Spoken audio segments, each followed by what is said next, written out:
मुंबईच्या चेंबूर परिसरात शाळेच्या बसवर झाड कोसळल्यानं 11 वर्षाच्या निष्पाप चिमुरड्याला जीव गमवावा लागला। या दुर्घटनेला अवघे 2 दिवस उलटायच्या आत गेंड्याच्या कातडीच्या यंत्रणेनं दुसरा बळी घेतलाय।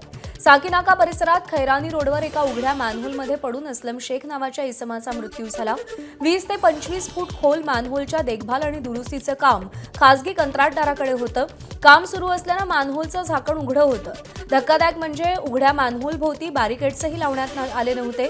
त्यामुळे काल सकाळी 11:15च्या सुमारास रस्त्यावर जाणारे असलम शेख हे मॅनहोलमध्ये पडले। असलम शेख हे रोजंदारीवर काम करायचे।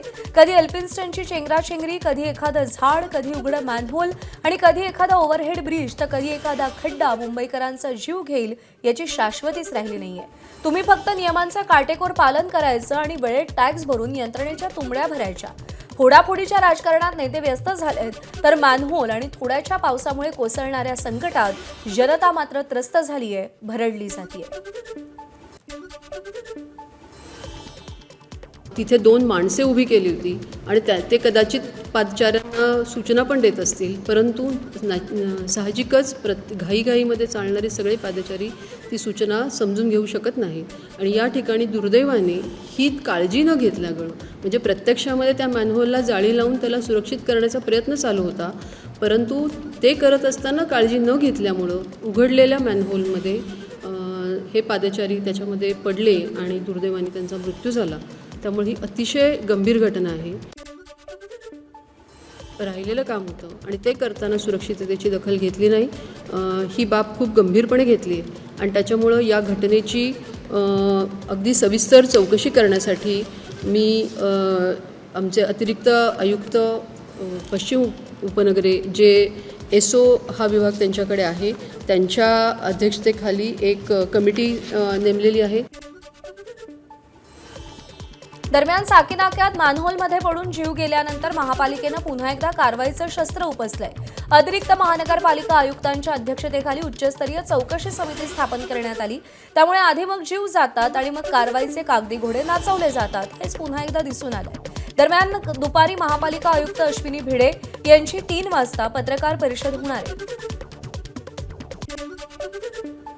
संबंधित अधिकाऱ्यांना त्या ठिकाणी निलंबित करा आणि जो कंत्राटदार आहे त्याच्यावरती सदोष मनुष्यवधाचा गुन्हा दाखल करा आणि त्याला तर ब्लॅकलिस्ट कराच।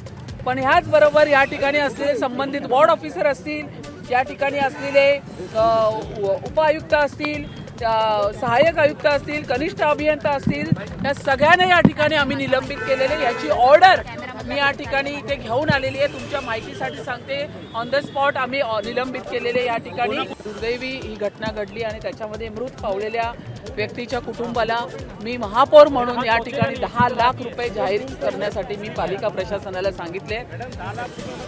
मान्य आहे, 10 लाख रुपयेचा प्रश्न नाहीये। आता कुटुंबाला आधार पाहिजे, कारण त्यांच्या त्या घरातला कर्ता व्यक्ती या ठिकाणी करणार तेही करणार, पण या ठिकाणी प्रशासनाला पाठीशी घालायचं काम नाही। दरम्यान यावरून विरोधकांनी पालिका प्रशासनाला धारेवर धरलंय। आदित्य ठाकरे, किशोरी पेडणेकरांसह असलम शेख यांनी ही टीका केली आहे। तुम्ही एक तर स्वतः पक्ष बदलता, तुम्ही कॉन्ट्रॅक्टर्सच्या मागे हात धुवून लागता पैसे काढायला, पण जेव्हा काहीतरी घटना घडते, कोणीतरी बिचारा त्याच्यात पडतं, जसं परवा महानगरपालिकेचे कर्मचारी पडले, आज जी व्यक्ती पडली त्याची पण चौकशी करतील। एवढे निर्लज्ज झालेले आहेत की सगळं काही ढकलायचं दुसऱ्यांवर आणि मोकळं होऊन जायचं, हेच त्यांचं चालतं।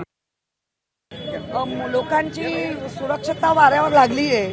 गेल्या 4 वर्षात प्रशासनात होतं, आम्ही कोणीच नव्हतो। लॉकिंग जाळ्या या कॉन्ट्रॅक्टर ज्याला आपण कॉन्ट्रॅक्ट देतो त्यांनी का नाही लावल्या, आणि ज्याच्यावरती वॉर्ड ऑफिसर जरी असले तरी त्यांच्या डिपार्टमेंट वाईज जी लोक आहेत त्यांनी हे का नाही पाहिलं, हे पहिला प्रश्न आहे।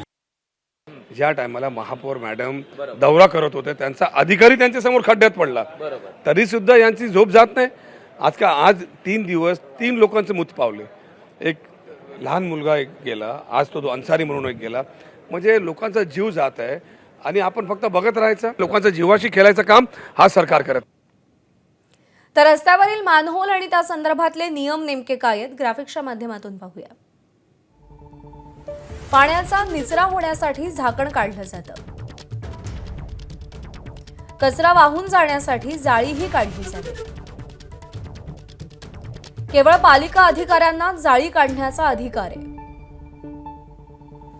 फौजदारी गुन्हा दाखल करण्याची महानगरपालिकेला मुभा आहे. मॅनहोल उघडल्यानंतर तिथे कर्मचारी हजर असणं बंधनकारक आहे. माहिती देणारा सूचना फलक लावणंही अनिवार्य आहे.